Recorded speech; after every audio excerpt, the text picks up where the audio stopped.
लिख रहा हूं मैं अंजाम जिसका कल आगाज आएगा। मेरे लहू का हर एक कतरा इनकलाब लाएगा। मैं रहूं या ना रहूं पर यह वादा है तुमसे मेरा, मेरे वतन पर मरने वालों का सैलाब आएगा। नमस्कार, टीपीवी न्यूज में आपका स्वागत है। मैं हूं आपके साथ अखिल जांगिड़। 14 फरवरी 2019 का वो काला दिन जिसने पूरे भारत देश को दहला कर रख दिया, उसे भारत का कोई भी नागरिक भूल नहीं सकता। उस घटना के बारे में सोचते ही देश का बच्चा बच्चा गुस्से से उबल पड़ता है और इंतकाम लेने की बात कहता है। जहां एक और देश में लोग 14 फरवरी को आने वाले त्योहार की खुशियां मना रहे थे, तभी 14 फरवरी 2019 को करीब 3 बजे हुई एक घटना ने उस खुशी में मातम का रंग घोल दिया। या यूं कहें कि देश के जवान भिगोकर लहू में वर्दी कहानी दे गए, मोहब्बत मुल्क से सच्ची निशानी दे गए, मनाते रह गए वैलेंटाइन डे, यहां हम तुम वहां कश्मीर में सैनिक अपनी जवानी दे गए। वो दिन कश्मीर की किस्मत में एक दुखद घटना के साथ इतिहास में दर्ज हो गया। पुलवामा हमले को 3 बरस हो गए हैं, लेकिन हर हिंदुस्तानी के लिए उस घटना के जख्म आज तक भरे नहीं है।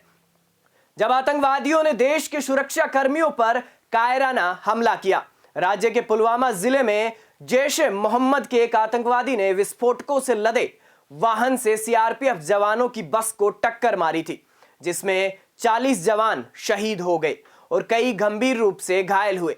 इस हमले के बाद पूरे देश में कोहराम मच गया। चारों तरफ सिर्फ और सिर्फ देश के दुश्मनों और उन शहीदों के आरोपियों को नेस्तनाबूद करने की मांग उठने लगी। और उठे भी क्यों नहीं, जिनके कारण भारत चैन की नींद सोता है, सुरक्षित महसूस करता है। उन वीर शहीदों की शहादत को जाया तो नहीं जाने दिया जा सकता था, जिसके परिणाम स्वरूप आई वो घड़ी जब भारत ने ऐसे कदम उठाए कि आतंकी क्या, पूरे पाकिस्तान और इन आतंकियों के आकाओं की भी रूह कांप गई।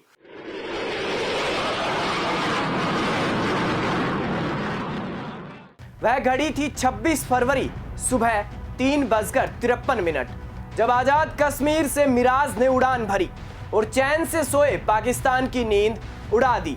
मिराज ने वो कारनामा किया जिसकी पाकिस्तान ने कभी कल्पना भी नहीं की थी।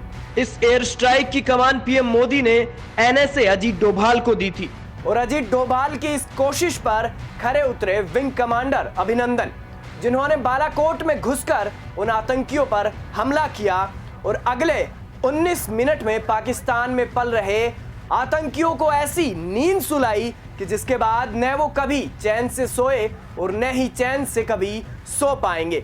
वहीं भारत की इस बेबाकी के बाद हर बच्चे से लेकर बड़े बूढ़े ने सिर्फ एक ही बात कही कि तुम्हारे शौर्य के गीत कर्कश शोर में कहीं खोए नहीं है।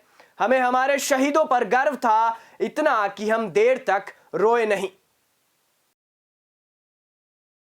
पुलवामा हमले में शहीद हुए उन सीआरपीएफ के 40 जवानों को टीपीवी न्यूज परिवार की तरफ से शत शत नमन। जय हिंद, जय भारत।